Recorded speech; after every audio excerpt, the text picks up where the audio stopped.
Bienvenidos a su programa de La Risa en la Memoria, y en esta ocasión tenemos una invitada que es una experta en el tema de los niños. Tenemos a la doctora Mariana Castro, Sido Mariana Castro Hernández, que ha tenido una trayectoria con trabajo con niños desde hace unos 10, 12 años. Desde el 2007. 2007. Y bueno, tiene un acervo ahí de intervención con niños y sabe lo referente a este tema de los niños. Sido Mariana estudió psicología, tiene una maestría en pedagogía y un doctorado en historia. En historia y en historia. En historia y en historia. Y su tesis versa sobre el problema de los niños, su tesis doctoral. Sí, hacer historia oral. Así, con niños, ¿no? Entonces eso significa que tuvo la fortuna de poder meterse al corazón de los niños y buscar qué había en ese grupo llamado niños. ¿Y cuál fue lo que motivó el estudio de esta práctica con niños, que es un tema que todo el mundo le entra, desde los que venden juguetes hasta los que venden ropa, porque es un gran mercado? Sí, es un mercado que está en crecimiento, por así decirlo, ¿no? Tal vez va en declive, pero porque cada vez menos gente está teniendo hijos, ¿no? Pero sigue siendo un gran mercado. Así es. Sí. Pues yo inicié pues esta inquietud con los niños o por los niños porque cuando trabajaba con usted, ¿no? En la consulta en el CIAPAC, yo notaba que los niños que eran tratados con acupuntura durante la gestación, ¿no? Estaban en el vientre de sus madres, yo notaba que esos niños una vez que nacían, pues se notaban muy distintos al resto de otros niños, ¿no? Que no habían tenido ese tipo de oportunidades de tratamiento. Quizás hay que aclarar un poco que las mamás de esos niños en el embarazo fueron tratadas con agujas de acupuntura. Así es. Para poder hacer que tuvieran una mejor respuesta y una mejor condición en su sistema inmunológico los niños. Entonces esa práctica la hicimos y la seguimos haciendo durante estos últimos 30, 35 años. Hay unos de los niños que se estudiaron, creo que ya tienen ahorita de arriba de 30 y tantos años. Sí, seguro. Sí, ¿no? Y bueno, muchos de esos niños fueron estudiados en esa tesis de... En la tesis de maestría y en la de doctorado. Ok. Bien, pero aparte de que tuviste contacto con eso, ¿qué motivó más allá de la condición académica? ¿Qué hay de fondo? O sea, ¿hay un problema? ¿Detectaste una falta de, una carencia de? ¿Qué fue lo que se encontró? ¿Qué motivó, pues, a eso? El ir adentrándome en las entrevistas hacia los papás, en el conocimiento sobre los niños y también pues uno se tiene que adentrar a la bibliografía, ¿no? A las fuentes. Y cuando me adentré a la bibliografía, a buscar todo tipo de... Yo leía o leo todo lo que tenga que ver con niños, todo lo que huela a pañales. Todo lo que huela a mocos, ¿no? Baba, ¿no es cierto? Todo lo que huela a niños, eso pues lo leí, lo sigo leyendo, y así fue como, digamos, me pude hacer consciente, pude tomar conciencia de la responsabilidad y el enorme compromiso que conlleva el trabajar con niños, porque de pronto se tiene la idea de... Hay una cosa ahí muy importante. ¿Por qué es importante estudiar y trabajar con los niños? O sea, sí es importante porque estás diciendo que es importante porque hay un elemento que es de formación o de historia o de antecedente o de problemas epistemológicos o de intervención o de servicio. Pero esos son los futuros ciudadanos. Yo no lo tomo así, ¿no? Porque ese es un concepto que proviene desde el siglo XIX. Y yo lo tomo como son seres humanos en proceso constante de construcción. Pero no dejan de ser los ciudadanos. Así, sí, no dejan de ser ciudadanos, de tener todas estas características, ¿no? En términos legales y sociales y familiares. Pero me refiero yo al término de que en el siglo XIX decían que estos era el futuro. Hoy día sabemos que quizás no son el futuro. Pues sí son parte del futuro, pero hay que ver más bien el presente, ¿no? Trabajar con el presente. Porque si comenzamos a construir desde el presente, atendemos las cuestiones problemáticas en el presente con los niños, entonces, pues, obviamente que sí, ahí miras hacia un futuro, pero es trabajar, pero ¿cuáles son ¿no? las en el condiciones presente. problemáticas que encuentras? O sea, que para que digas que entonces hay que trabajar en el presente.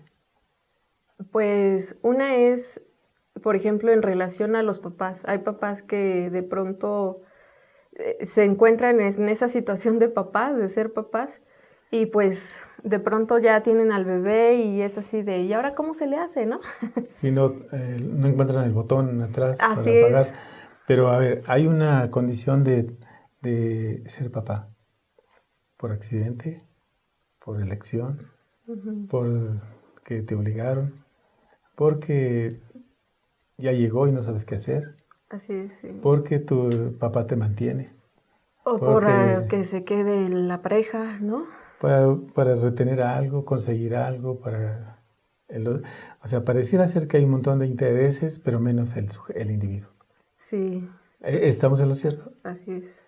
Entonces, eso significa que la formación de ese niño o de ese hijo no va a ser muy sana. Pues no, porque ya de entrada la intención con la que se tuvo, se engendró, sí, se engendró Sí, pues ese sí, niño, ese bebé, pues ya tiene una intencionalidad detrás, ya no solamente el de por qué quiero ser papá, porque quiero formar a este ser humano, ¿no? Para que sea digno de este planeta y de la madre tierra. No hay esa conciencia, ¿no? o sea, digamos que se ha perdido como la mística de tener un hijo, Sí, yo creo que en algunas familias, en algunos individuos sí se ha perdido. porque hoy día muchos no quieren tener hijos. Así es, sí. Pero ¿por qué no quieren tener hijos? ¿Sabes algo de eso? Pues tal vez por la formación, ¿no? Pero yo lo veo como un proceso histórico social. Recordemos las campañas, ¿no? De poblacionales acerca del control natal. Y pues esas campañas comenzaron por ahí de los años 50, 60, 70 ya fue como más marcado, la gente tenía acceso a la televisión, porque recordemos que pues el acceso a las redes sociales pues es algo de este siglo XXI, ¿no? Entonces, en el siglo pasado, en 1960, 1970, comienza cada vez más fuerte esta campaña de control natal, de Sí. la familia pequeña vive mejor, menos hijos para darles más y cosas así. Entonces, eso se fue enquistando, por así decirlo, en la mentalidad de la sociedad hasta que, pues, de pronto la población, digamos, que estaba en edad reproductiva en esos años, pues medio lo entendía, lo escuchaba, ¿no? Pero eso fue penetrando cada vez más generacionalmente hasta llegar al día de hoy. Por ejemplo, yo nací en 1981, eso significa que para los años 80 esa idea ya tenía unos 10, 15 años, ¿no? Bueno, empezó en los 70s, tenía Ajá. 10 años, ponle. Bueno, La pongamos campaña, 10 la años. campaña en los 75 fue, en 1975 con Luis Echeverría. La familia pequeña vive mejor, ¿no? Que es el surgimiento de la familia nuclear. Así Y es como es. la muerte anunciada de la familia extendida.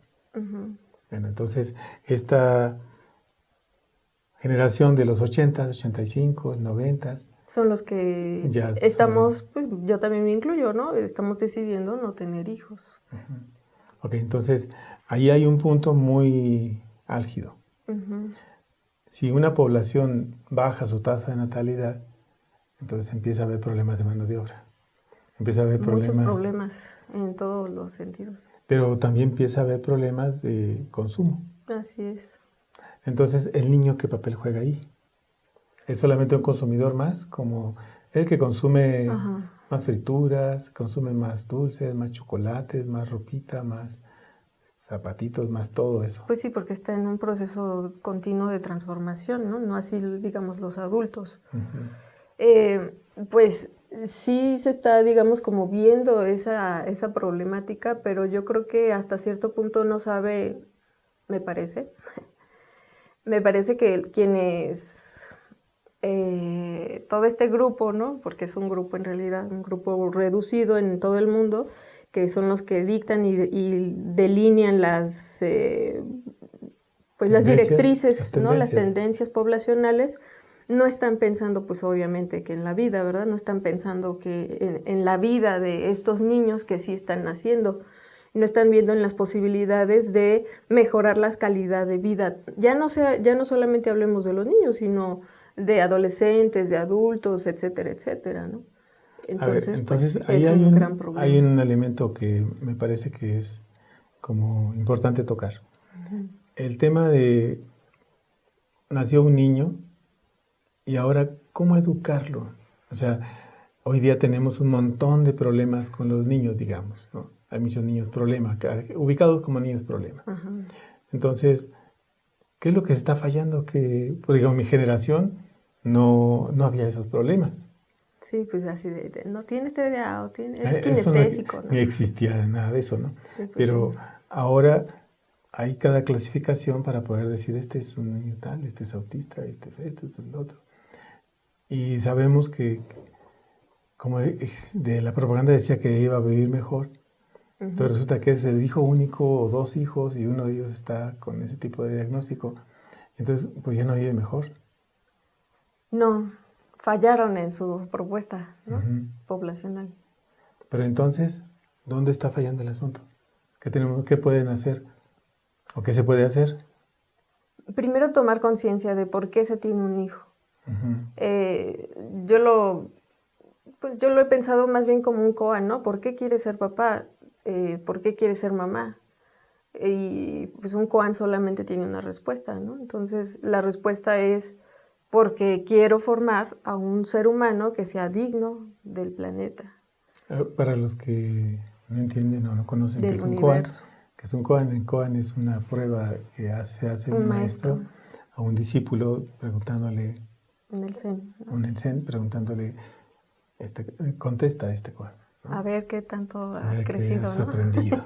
Vamos a ¿Hasta ver. dónde ha llegado tu trabajo? Sí. Sí. Ok. Entonces, lo resuelve diciendo esto es lo que quiero hacer. Ajá. Pero resulta que la forma que lo haya resuelto, los resultados son otros. Sí, pues es que es lo que yo también hablo con los niños, o sea, les digo, o sea, ustedes también agarren la onda, ¿no?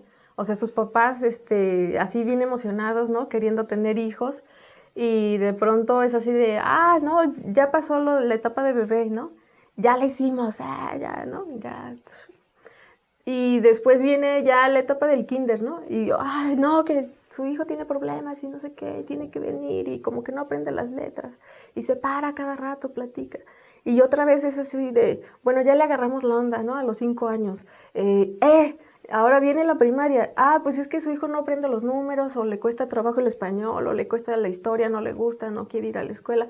Y es otra vez, ¿no? Ir como insistiendo en ese trabajo y en ese esfuerzo de parte de los papás. Y para los papás yo sí veo que está siendo todo un reto, ¿no? El crecer a sus hijos, el acompañar a sus hijos, porque también la otra es que hay ya muchísimas ideologías, y le llamo así ideologías porque pues el sustento a veces no está lo suficientemente argumentado, porque, bueno, estas ideologías pues vienen a entrar al quite, digamos, como a ponerse en la mesa de discusión de cómo es ser un buen papá, cómo la puedes armar, ¿no? Para criar y crecer a tu hijo. Pero resulta que cuando tratan de poner en práctica esas técnicas o esos tips, pues ya en la vida cotidiana ya es Ya no así, funciona. ya no funciona, ¿no? Ay, Entonces los papás están así de, ¿qué hago, no? bueno, lo pueden regalar. No, no es cierto. Yo creo que ahí es donde uno tiene que ver cuál es el problema que está más de fondo. Uh-huh. Y yo veo que tú intervienes mucho en ese proceso. Ajá, sí. ¿Sí? O sea, ahora, pero hay una parte ahí que a mí me parece que es importante ¿Cómo es que alguien que tiene un bebé, un niño, y después es un adolescente, nunca está como contento o conforme? O sea, siempre se le puede ver como niño problema. O sea, mi percepción es que lo vemos, nos lo traen porque tiene 16 años y no quiere estudiar. Tiene 17 años y alcohólico. Y que es violento. Y que consumió no sé qué. Y está chiquito y que no aprende los números.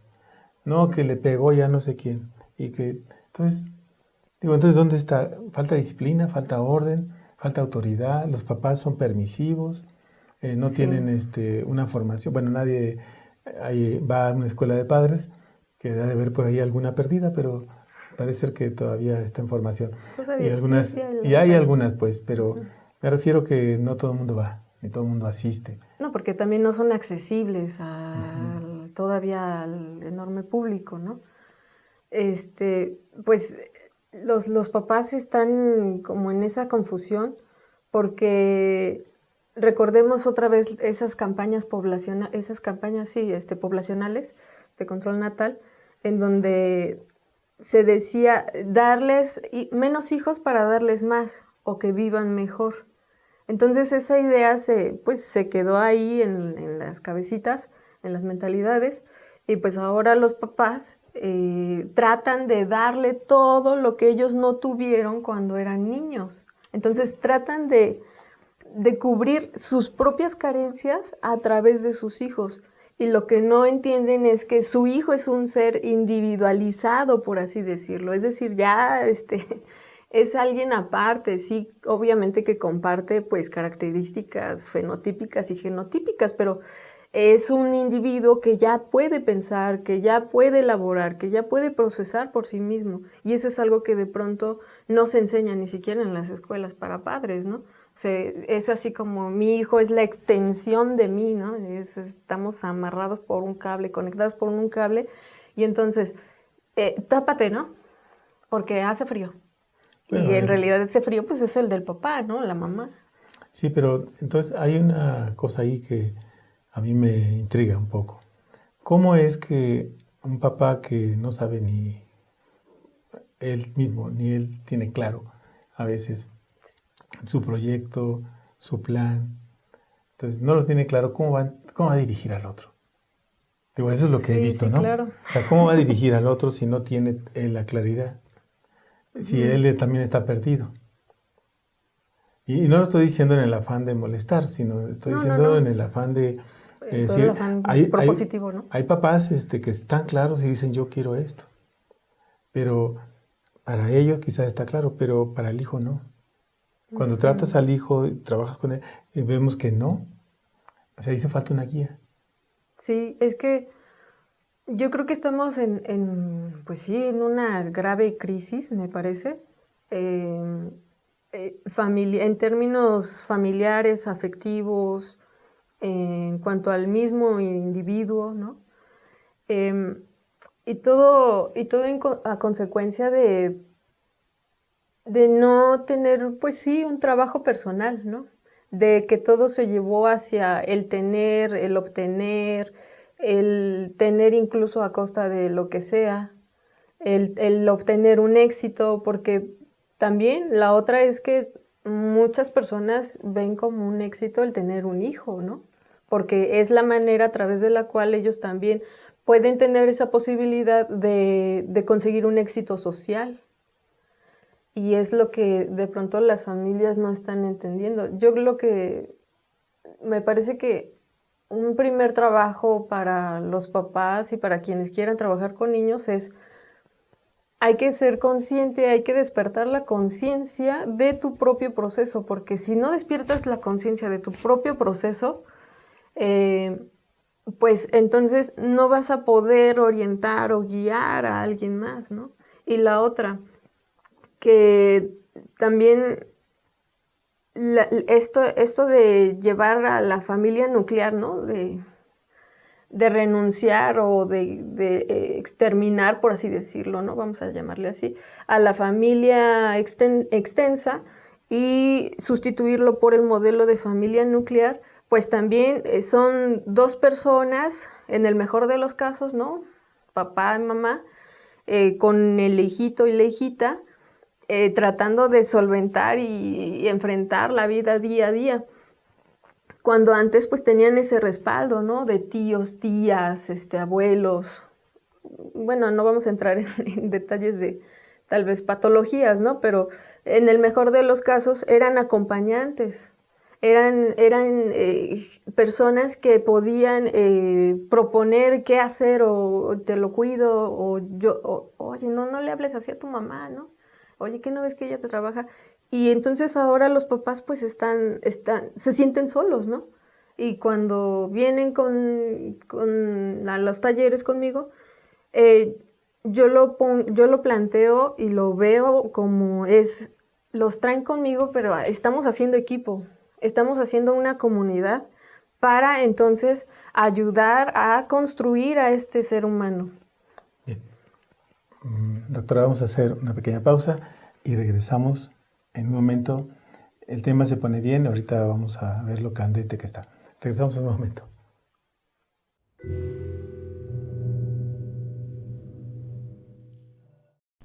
Doctora, una pregunta.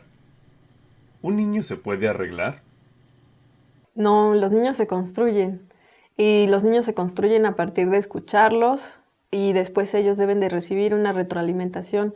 Esa retroalimentación tiene que ser en función de la pregunta o de la petición que el niño esté teniendo, ya sea que surja a través de preguntas, es decir, de manera oral, o a través de la expresión de su cuerpo. Escucharlo, atenderlo y que tenga el niño una retroalimentación para que él sepa qué hacer.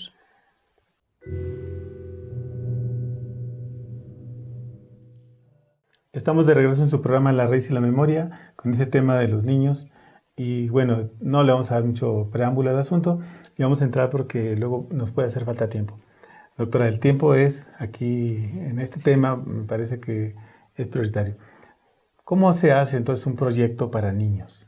O sea, el papá tiene que tener un proyecto, la mamá tiene que tener un proyecto, el proyecto puede ser el niño, pero ellos también tienen que tener un proyecto como individuos. Porque ese es un tema que cuando uno entrevista a un papá y dice, es que yo trabajo para mis hijos.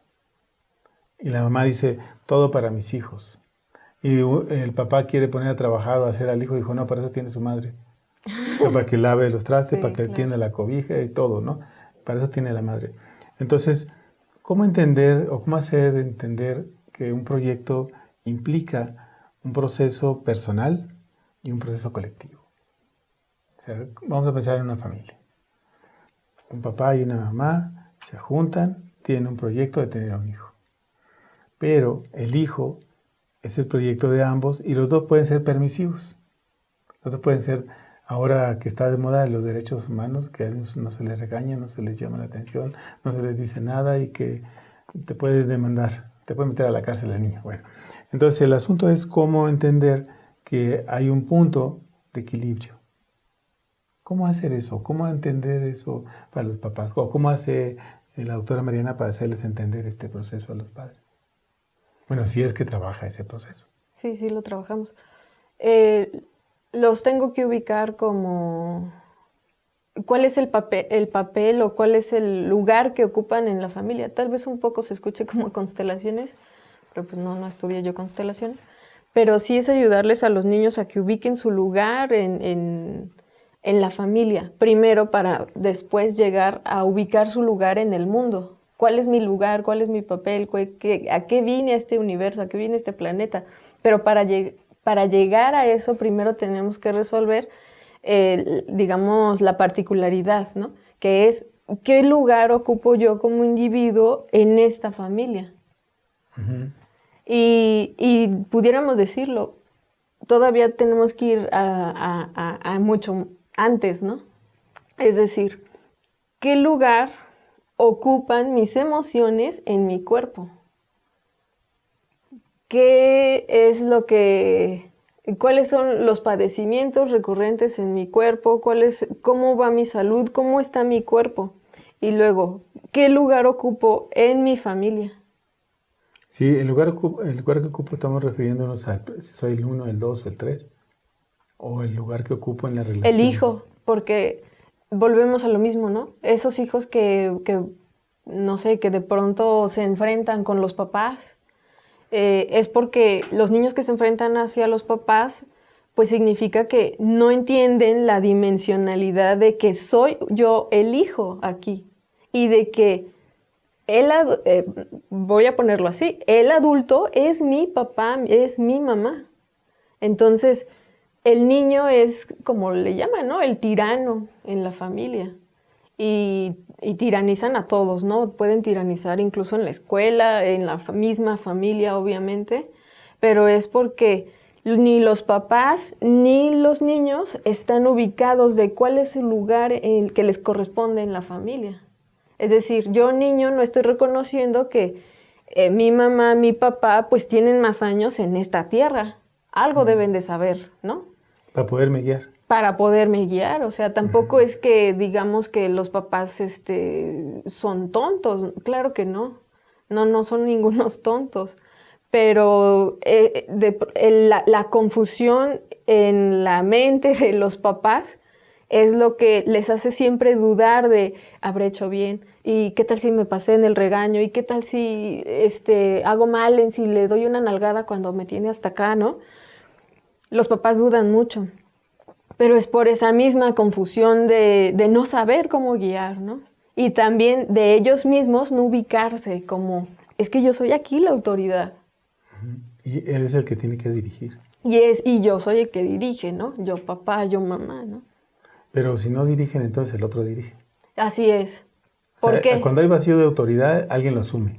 Siempre, siempre, siempre. ¿Y eso por qué pasa? Porque hay una frase, ¿no? Que tengo, que es la de, así, los perros huelen el miedo, los niños huelen la culpa de los padres. Uh-huh. O sea, sí.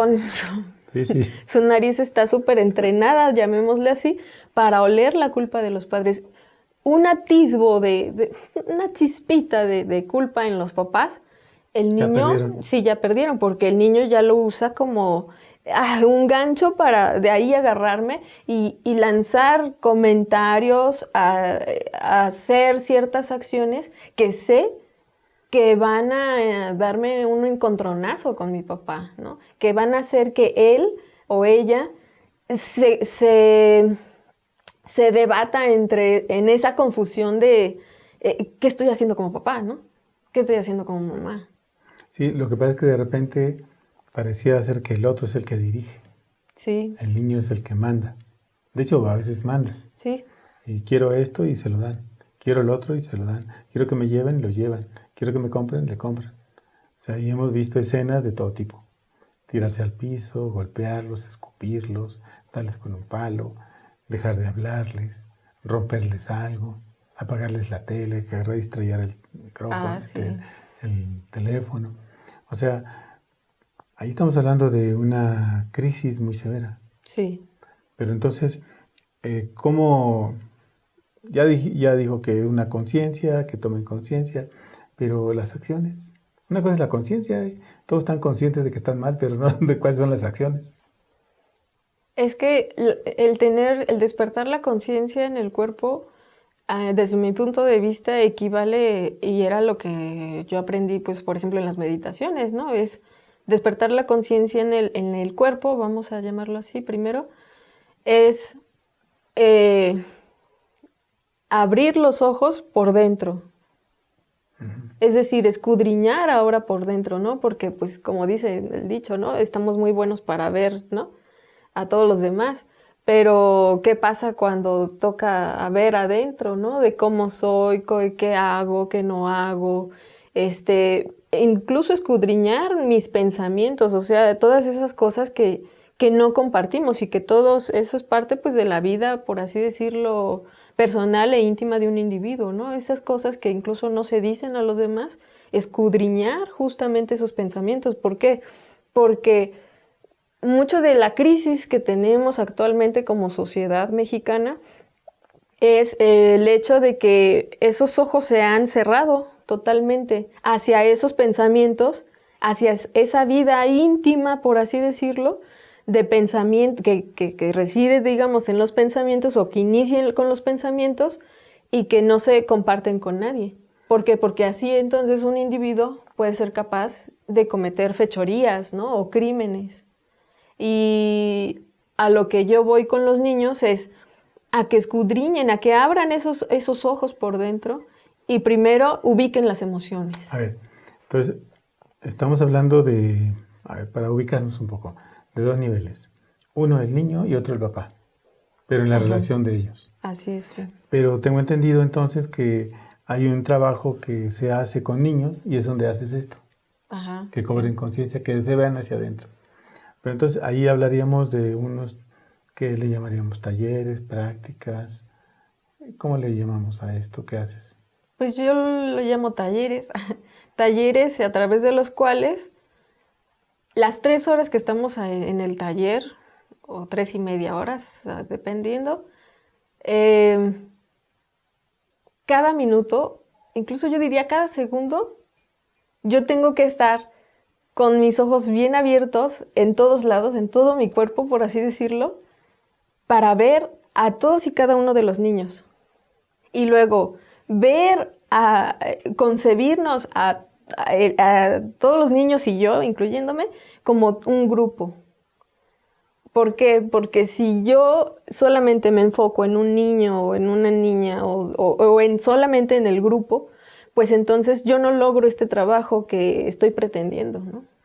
Porque entonces se me pueden escapar cosas, situaciones en las que yo no, por así decirlo, yo no intervenga. Es decir, bueno, ahorita lo estoy como reflexionando, ¿no? Es decir, que yo cuando estoy con los niños, cuando trabajo con los niños, es como si yo fuera ahora yo esa conciencia en donde puedo escudriñar o puedo ver sus pensamientos, su sentir, sus intenciones, sus acciones, obviamente, porque esas son visibles, porque esas ya son las que representa el cuerpo, pero yo puedo ver lo que hay debajo, lo que hay detrás, ¿no? Los deseos, las intenciones que están debajo de esa acción. Y de ese modo, entonces, ¿no? Entra la conciencia, o sea, entro yo y digo, eso no se hace. O corrijo, ¿no? A ver, ahí hay una cosa que uno se entera, ¿no? De que... Hasta yo me estoy enterando. que uno se entera de que a veces ejercitas una autoridad. Ah, sí. O sea, y es cállate. Y se calla Sí. el otro. Y luego resulta que obedeces o sirves de amenaza. Le voy a decir a la doctora Mariana, A la maestra Mariana. A la maestra Mariana le voy a decir. Y entonces el otro dijo, no, todo está bien, todo está bien. Eso, aquí, ¿qué sería? ¿Una política de terror? ¿Una imagen de autoridad excesiva? ¿O es la autoridad que le falta al chavito? Porque no le hace caso a su madre ni a su padre. Pero resulta que viene una maestra y le dice cómo hacer algunas 3 horas, cosas, ¿no? 3 horas. El sábado, y resulta domingo. que ya está amenazado de que si la hace de tos, lo van a acusar. Lo vas a ver. Lo vas a ver, ¿no? y entonces como que hubo un pacto, hubo un acuerdo, una simbiosis donde el otro dijo, yo soy aliado de esta maestra y pues, o tú los coercionaste. Digo, a ver, ¿cuál fue la amenaza? Me voy a enterar de todo lo que hagan y van a ver, en la noche les voy a caer. O sea, ¿cuál fue porque es que me sorprende un poco eso, sí, a mí también. el otro te cede la autoridad. Y si te cede la autoridad, quiere decir que él necesitaba esa autoridad. Digo, leyéndolo no en el término ni psicoanalítico, ni psicológico, no, sino que estamos leyéndolo en términos de la necesidad que el otro tiene para crecer. Porque resulta que entonces crece. Sí. A ver, ese es un elemento a favor. A ver, entonces, a favor de decir, se necesita una autoridad y se necesita una guía, disciplina, orden. O sea, no un régimen militar, ¿verdad? Sino que necesitamos solamente que sepa cuál es su lugar dentro de la Así es. ¿Cuáles son, incluso por así decirlo, las fronteras a través de las cuales yo como individuo puedo, en los cuales puedo participar, puedo accionar, ¿no? Porque hay límites que claramente no podemos transgredir y no debemos transgredir, ¿no? ¿Cómo cuáles serían esos límites? que no podría transgredirse. Pues ya son, incluso están estipulados de manera legal, por así decirlo, ¿no? El no hacer daño a alguien más, ¿no? El no abusar, Sí, por pero ejemplo. estamos ¿no? hablando de los niños. Sí, pues sí, De los también niños. de los niños, seguimos hablando. Ok. Sí, porque pareciera ser que entonces de repente que alguien podría maltratar, abusar al niño, lesionarlo, y bueno, eso es otra condición, ¿no? Ah, sí, sí. Entonces, pero estamos hablando del niño. Del mismo niño, Del sí. niño. Y que él sabe que debe, o debería de saber Así que hay una es. frontera en las cosas que hay, acciones que hace. Así es, sí. Pero el asunto es que a veces lo saben y no lo hacen. Pues sí, lo saben. Y lo saben porque es el espíritu el que dice ese tipo de cosas, ¿no? Es el espíritu el que te dice, oye, no hagas esto, ¿no? No hagas el berrinche. A ver, otra vez. ¿Cuál espíritu? Ah, Sí, o sea, sí, porque... A ver, bueno, tendríamos que hablar tal vez del concepto desde el cual partimos para trabajar desde la psicología y la pedagogía de lo corporal, ¿no? Pues sí, porque entonces... A ver, ya dijimos, ¿no? Que un niño es un ser humano en constante proceso de construcción. Ese ser humano tiene un cuerpo, ese cuerpo tiene emociones, ese cuerpo que tiene emociones, a su vez hay una relación, por así decirlo, interna, ¿no? Entre órganos, sabores y emociones. Ese individuo que tiene cuerpo, emociones, órganos y sabores, tiene a su vez un espíritu.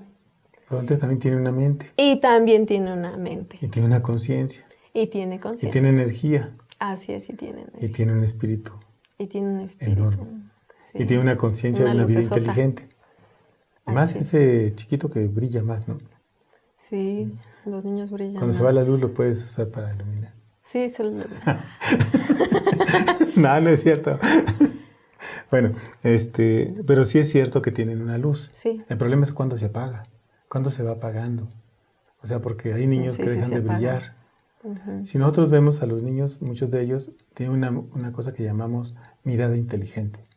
Y son los primeros años. Cuando nace incluso el niño, su mirada es brillante, destellante. Sí. Entonces es una mirada inteligente. Esa es la vida inteligente. Pero la cultura lo va apagando. O los papás, que son representantes de la cultura, con el no, con el sí, con si se puede, no se puede, eso quita. Entonces se va opacando. Entonces ahí sí el espíritu entonces sufre. Sí, sí, incluso puede llegar a decir, ya, se acabó. Que apaguen todas las luces, ¿no? El último cierra la puerta. Sí, un niño puede ser capaz de eso. O sea, puede fallecer. Sí, incluso por decisión propia. Sí, sí, tenemos niños suicidados pequeños. Sí, también, pero también hablo de aquellos que sufren maltrato, ¿no? Que padecen de maltrato por violencia.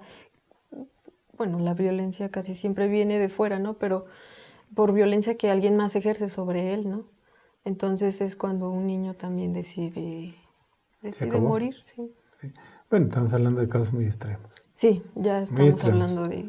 Sí, porque una cosa es un correctivo, una cosa es un es lo que les digo a los papás, ¿no? O sea, una cosa es que se debatan entre que le doy la nalgada y no se la doy, y otra que entre masacrarlo, ¿no? Así de ya le pegaste puñetazos y luego todavía en el piso lo rematas con patadas. O sea, eso ya es maltrato, eso ya es violencia, eso no es... Eso ya merece bote.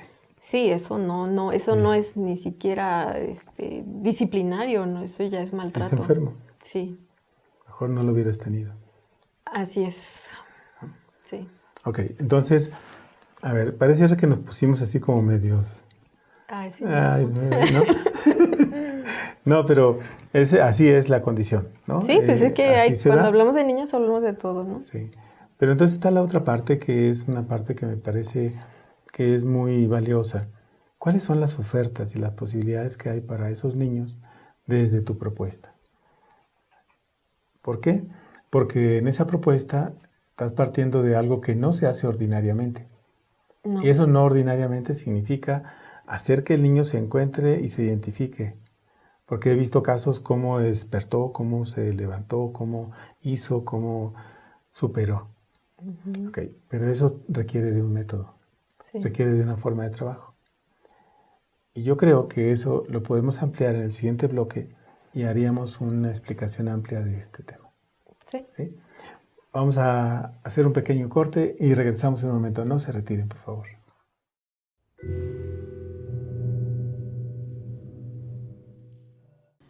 Doctor, una pregunta. ¿Cómo se puede echar a perder a un niño? De muchas formas. Una es de no cambiando el pañal se roza. Y si no lo cambias, no le das de comer, también se echa a perder. Y lo desnutres, ¿no? Esa sería una manera. La otra es dándole todo lo que pide, lo echas a perder. Y también no dándole disciplina, lo echas a perder. Y dándole demasiado afecto, así, afecto ciego, también se echa a perder. El punto es el equilibrio. Hay que buscar un punto de equilibrio. Amor con disciplina, con autoridad y con armonía. Y se puede hacer eso amorosamente, entonces así el niño no se echa a perder en el sentido de que no se pierde en la vida, no se pierde en el camino, y esa sería una manera de prevenir para que no se eche a perder.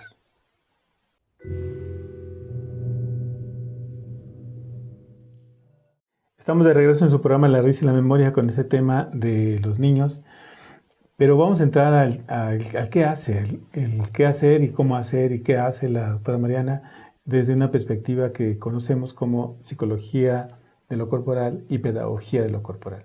Son dos propuestas teóricas que han nacido en Hawái con la maestra doctora Norma Durán, que trabajó parte de la pedagogía de lo corporal, y parte que trabajamos en la universidad sobre psicología de lo corporal, que actualmente forma parte del programa de plan de estudios de la carrera de psicología. Y Hawái es la punta en este campo, estamos trabajando, y tú eres parte de ese proyecto. O sea, ¿en qué consiste esta propuesta, doctora Mariana? Pues en hacer un trabajo consciente y comprometido, en este caso con la población de niños, ¿no? De la niñez. Pero antes, el terapeuta, cualquier psicólogo, cualquiera lo puede hacer, cualquier pedagogo puede hacerlo. Sí lo podría hacer, pero primero tendría que tener un trabajo personal, individual. ¿En qué consiste ese trabajo? Ay, pues hablar del trabajo personal e individual, pues ineludiblemente te lleva al que has hecho tú mismo, ¿no? Por así decirlo, ¿no? Sí. En este caso. Bueno, me refiero a eso porque siempre cuando hablamos de trabajo personal, mucha gente no sabemos qué entiende por trabajo personal. Sí, claro. Pero no, que yo hago trabajo personal, sí, pero ¿cuál es? Va y levanta una pesa, ¿sí? Ese trabajo personal, o va y brinca la cuerda y hace trabajo personal, o va a terapia y hace trabajo personal, va y nada y hace trabajo personal, o va y se ocupa de su proceso personal. Tiene su proyecto, tiene su plan de vida, tiene su disciplina, tiene su orden y sabe hacia dónde va. Sí, pues primero es resolver tu propio proceso, ¿no? Personal de construcción. Es decir, saber que eres un individuo que eres resultado, que eres fruto de un proceso histórico-social, ¿no? Propio de tu tiempo y el espacio en el que te tocó vivir. Es decir, ubicarte como sujeto en la historia de este planeta y de este país al que pertenecemos. Para entonces, a partir de tener esa perspectiva, digamos, histórica, tener ahora tu propia perspectiva como individuo. Es decir, cómo se conformó tu familia, cuál era la mentalidad de tu familia, cómo fuiste formado por tus papás, cómo fuiste formado por si había familia extensa o no, cómo viviste ese proceso de tu niñez. ¿Por qué? Porque si no resolvemos nuestros propios procesos de niñez, de cuando éramos niños, difícilmente vamos a poder resolver y atender a la población de niños actual. ¿A qué nos estamos refiriendo cuando tenemos que resolver estos asuntos de la niñez? Porque si no te pasa como a los papás, cuando estás trabajando con los niños, eres de los que, ay, bebecito, ay, mi amor, ¿no? Ay, corazón, ¿no? Y eso está padre, los niños los reciben bonito, lo sienten bien, y más si pues en su casa no les hablan así, ¿no? Pero pero no estamos para mimosear, por así decirlo, ¿no? Estamos para construir, para adquirir ese compromiso, y ese compromiso... Aunque se puede hacer amorosamente también, Claro, ¿no? se puede hacer amorosamente, pero no equivale al mimoseo, ¿no? Al mimoseo de infantilizar, vamos a tomar este término, infantilizar a la niñez. A ver, cuando estamos hablando de este infantilizar, estamos hablando de que le dicen o lo conciben como alguien que no crece. Es alguien Que no es capaz. que no es capaz de, que no tiene la capacidad de. Que pobrecito, ¿no? Ay, la vida que le tocó, ay, los papás que le tocaron, ay, qué fea condición, ¿no? Claro que lo puedes decir, pero no te clavas en eso, ¿no? Porque si no, entonces puedes perder, como por así decirlo, la perspectiva de por dónde puedes guiar a ese niño, ¿no? A ver, entonces si el terapeuta no ha hecho un trabajo Con su propio con su proceso de niñez. personal de niño, entonces puede recibir al otro con una perspectiva de sobreprotección, Sí. de tolerancia. Aplicar lo que hacen los papás, ¿no? De lo que yo no tuve, ahora yo se lo doy a estos niños. Lo que a mí no me dieron, como a mí no me hablaron, ahora yo lo hago con estos niños, ¿no? Y esta idea de que mi amor, mi vida, mi cielo, Pues está etcétera. padre por un ratito, ¿no? Pero no todo el tiempo. Okay, Bueno, entonces, yo no lo hago, ¿no? Yo nunca les digo, ay, mi vida, ay, mi amor, ay, bebé. No, pues no. ¿y entonces? ¿Qué les digo? Les digo, chicos. Y entonces con ellos soy, ¿cómo decirlo? Ay, con ellos soy yo. Con ellos puedo ser como libre, ¿no? A ver, si yo te he visto en algunos casos trabajar con ellos y a veces no sé quién es la maestra. Ajá, porque ya los niños están más altos. No, pero no solamente por eso, sino porque como que eres un integrante del grupo. Sí, es que yo soy una más en el grupo. Sí, a eso me refiero. Pero no dejo de ser la conciencia. Ajá, pero eres la líder. Ajá, sí, o sea, yo por ejemplo tengo planeación, ¿no? De las actividades, pero resulta que ya así de facto, los niños ese día tal vez uno o dos, resulta que se pelearon con sus papás en la mañana, ¿no? O sus papás se pelearon y ellos pues van así como cabizbajos, como, ay, ¿no? Entonces también tengo que estar pendiente de la lectura de la energía del grupo, porque yo voy así, ¿no? Pues bien contenta con mi planeación, con mi actividad, con mis actividades, pero otra cosa es cuando ya llego al grupo y entonces leo, siento, ¿no? Cómo viene el grupo, y si veo que el grupo no está para hacer la actividad que yo tenía pensada, no lo hago. Y entonces, rápido yo tengo que pensar qué es lo que tengo que hacer para llevarlos hacia el trabajo que tenemos que hacer, pero yo ahí tengo que hacer uso del ingenio, ¿no? Y del ingenio, mejor dicho, para entonces llevarlos hacia el trabajo que pretendemos hacer, ¿no? Porque ahí hay un punto importante.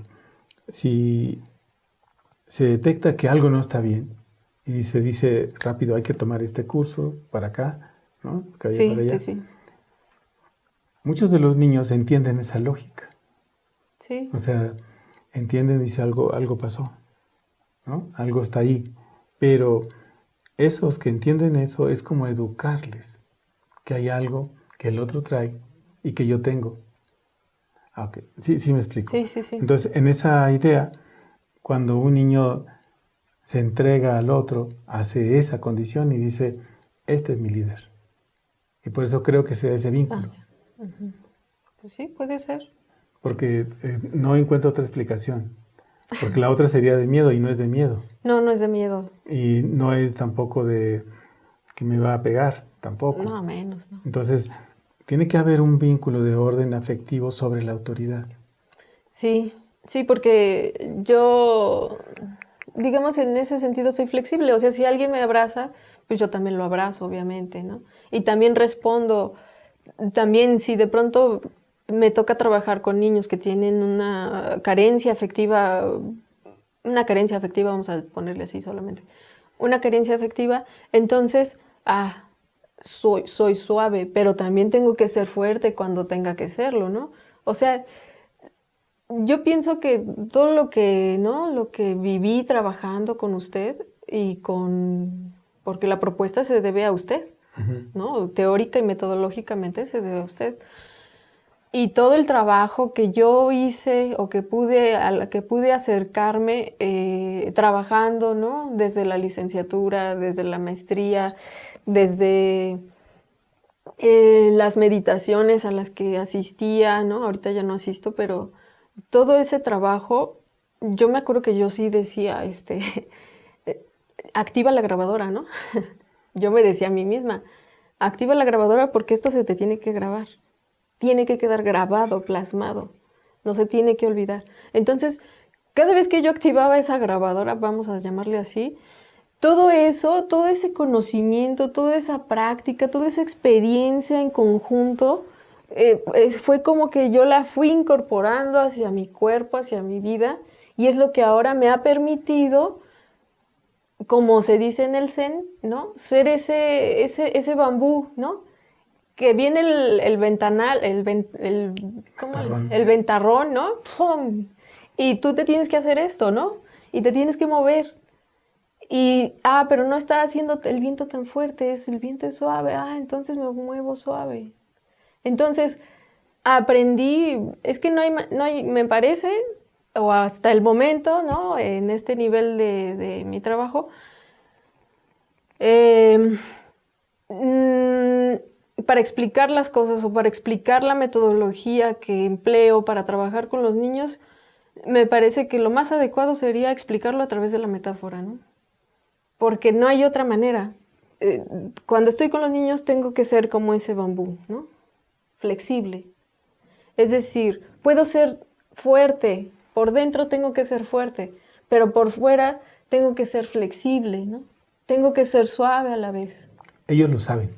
Sí, ellos lo saben, lo sienten, a lo mejor seguramente, y esto no se los he dicho, sí hemos hablado, pues, porque mucho también de lo que trabajamos es a través de la metáfora y de las situaciones que van surgiendo, porque curiosamente, por ejemplo, llegan al taller de la mística de la vida, ¿no? Y de pronto ellos dicen, pues vine a este taller en domingo porque pues es el día que podían mis papás.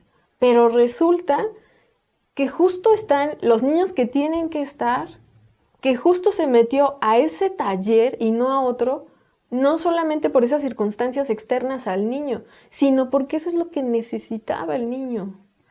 Y entonces todas las situaciones que se van presentando conforme la marcha y el transcurrir de la sesión y de las 10 sesiones que conforman un taller que imparto, van encaminadas a justo aprender el principio, la temática, vamos a llamarle así, de ese taller. Por ejemplo, una vez un niño de los que vino a tus talleres dijo que lo habían llevado a un Hawái, ¿no? A un charco, un laguito, una cosa así, ¿no? Sí. Y entonces allá se metió, Sí. quitó los zapatos, los calcetines, se remangó los pantalones y se metió al agua. Sí. Esa experiencia la cuenta cada rato. ¿Ah, sí? Sí. Entonces, yo digo, ¿qué marcó a ese chavito? O sea, ¿qué fue lo que impactó que ese acto se quede en su memoria corporal durante mucho tiempo? Y después quería venir solamente para ir ahí, ¿no? Entonces uno dice, ¿qué se movió?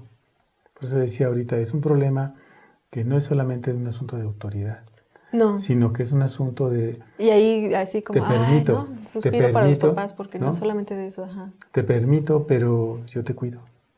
Sí. Te permito, pero yo te regaño. Te permito, pero hasta aquí. Te llamo la atención, sí. Sí, ¿no?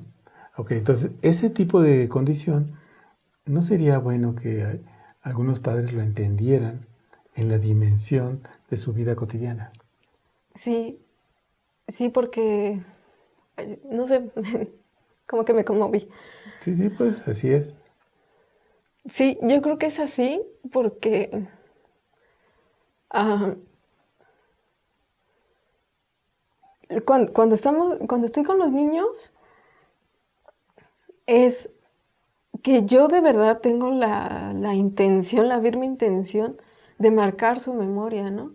Y por eso es que, por ejemplo, aprovechamos la temporada de lluvia, ¿no? Que aquí es de junio, julio, ¿no? Y hay un Hawái por aquí arriba, ¿no? En el cerro. Y ahí pues se llena de agua y yo los llevo. Entonces, pues obviamente yo ya he ido previamente, ¿no? Por así decirlo, estoy siempre al pendiente, ¿no? De cualquier situación.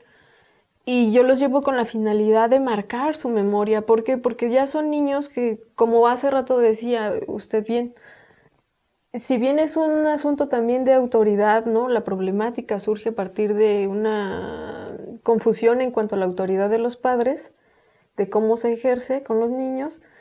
También es un asunto de desvinculación de los niños con la naturaleza.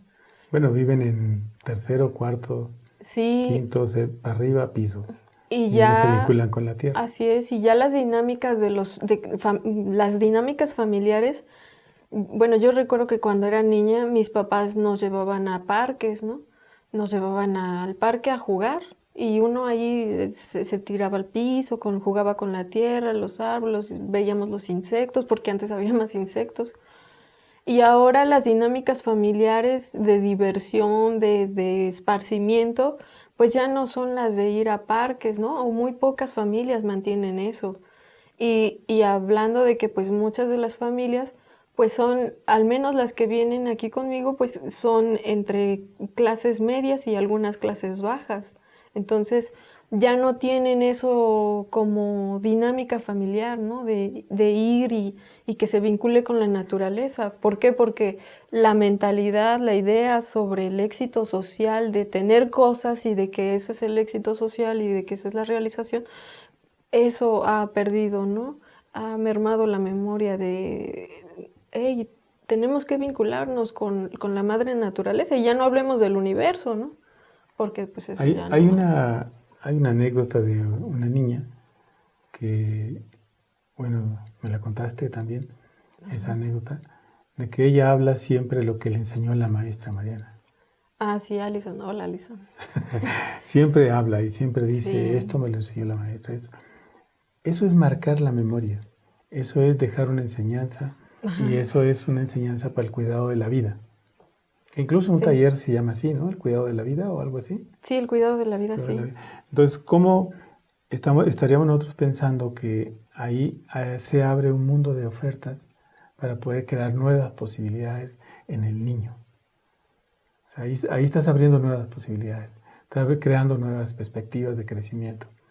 Entonces, en esa lógica, ¿qué es lo que les ofreces ahorita diciéndole, oigan papás, oigan niños, qué es lo que les ofreces en los talleres ahorita? Que les dijeras tú, esto es lo que les oferto, de verdad conozcan algo, vean algo.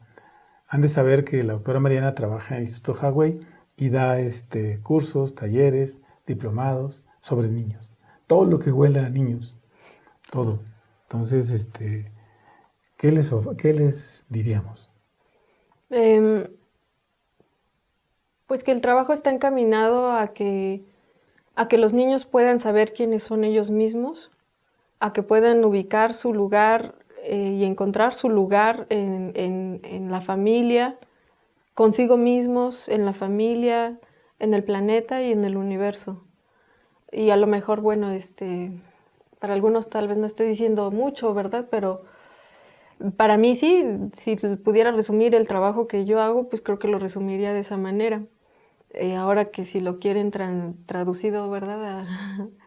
A, al convencional trabajo con niños, pues sería que los niños conozcan sus emociones, que puedan establecer esta relación de órganos, emociones y sabores, que puedan cuidar, que puedan adquirir una cultura de la prevención, ¿no? Para cuidar su salud, cuidar su cuerpo, educar su cuerpo, porque eso es algo que ha quedado ya pues muy relegado. Eh, y lo que yo hago es hacer un proceso En el caso de los niños hablaríamos de educación, de una educación corporal, ¿no? Una formación corporal. Que correspondería con una psicología y una pedagogía de lo corporal. Así es. Desde esta Con propuesta con niños mexicanos, ¿no? Bien. ¿Cómo te contactaría la gente, doctora Mariana? Pues nos pueden contactar a través de la página Psicología y Pedagogía de lo Corporal que está en Facebook. Y... ¿Qué doy mi número? Pues sí. Y pues bueno, si tienen alguna duda, no sé, alguna inquietud, o solamente mandar saludos a los niños que ya no he visto, 5568000731. Y ahí me pueden mandar un WhatsApp. un WhatsApp, ¿no? Ok, bien, hemos llegado a la parte final del programa y pues te agradecemos infinitamente que hayas hecho esta labor de trabajar con los niños en el Hawái y crear una tradición dentro del Hawái con los niños. Y la verdad creo que hay muchos ya que hablan de la doctora Mariana. Ya se está haciendo mito. Graduados. Ya se está haciendo mito. No, hay niños que vinieron hace 10 años, 11 años, ¿no? Sí. Que tenían 5, que tenían 6, sí, y ahora ya tienen 12, 14, 15. Hay unos ya están en la prepa. Unos están en la preparatoria y todavía Sí. te siguen recordando. Sí, eso espero. Muy bien. Bueno, denle like, suscríbanse, porque vamos por los 5,000. Oigan, inviten a alguien, hombre, y háganle la broma de suscribirlo. Y vamos a tenerles una sorpresa con los podcasts cuando lleguemos a los 5,000. Palabra de Boy Scout. Nos vemos en la próxima y muchas gracias. Gracias a ustedes por la ¿Algo invitación. que quieras agregarles? Pues acuérdense de no comer cochinadas. Híjole, Cochinadas esas no, guácala, qué asco. Pórtense bien. Hasta la próxima.